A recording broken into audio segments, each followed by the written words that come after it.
Ever met that guy? The one who hacked Wikipedia at 13, built an AI at 16, and now he's 20 and casually developing a smart toaster? And you're sitting there like, bro, I just learned what a for loop is. And in that moment, it hits you. If that's what a real programmer looks like, then what the actual fork am I? Am I even in the right field? Should I quit and become a barista who occasionally write HTML? If that voice in your head ever said those things, this video is for you. And if you are that 200 IQ code geek, well, congrats, go finish building Jarvis. But smash the like button before you disappear. Thank you. Now listen.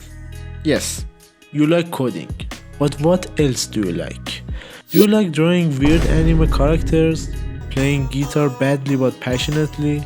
Pottery? Yes, pottery. Those aren't distractions. They're buffs to your creativity stat. Einstein literally played the violin when he got stuck on physics problems. Steve Jobs took a calligraphy class that eventually inspired Apple's phones. Real story. When your brain experiences other challenges, you don't become less of a dev. You became a creative weapon. Here's the truth they don't put on LinkedIn. Comparison is the fastest way to feel like trash. And most of the time, you're not even comparing real things. You're comparing your behind the scene to someone else's highlight reel. If someone builds a Sudoku solver in 3 days and you're still fixing bugs after 2 months, that doesn't mean you suck. That just means you're on a different path. You might think, maybe I'm just not made for this. But let me hit you with a quote. Comparison is the thief of joy. Theodore Roosevelt. Yes, the US president. Probably didn't code, but still spitting facts.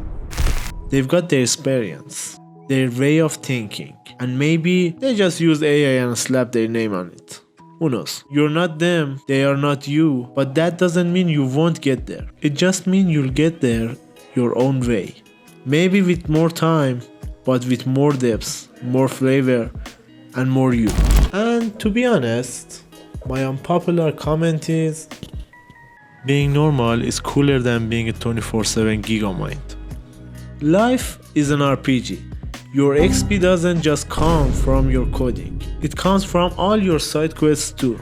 Friends, music, memes, pottery, yes, pottery, whatever. And don't forget, success in tech isn't just raw logic.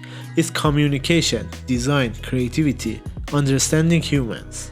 So if you were busy trying to 100% Lego Batman when you were 13 instead of reverse engineering the NASA, you're fine. You don't need to be a machine. You're not behind. You're not broken. You're just taking a path that's yours. Don't try to turn yourself into a 24/7 code zombie. Just because you think that's what success looks like. You will lose your joy, burn out, and still feel behind. Go paint, write, play games, touch grass, make bad songs. Pottery. Just don't forget the one thing. Stay on the path. Keep learning, keep coding, even if it's messy, even if it's slow. At the end of the day, some of the best tech ideas were born not from isolated geniuses, but from weird brains working together. Like, sub, and drop your weirdest side interest in the comments, even if it's pottery.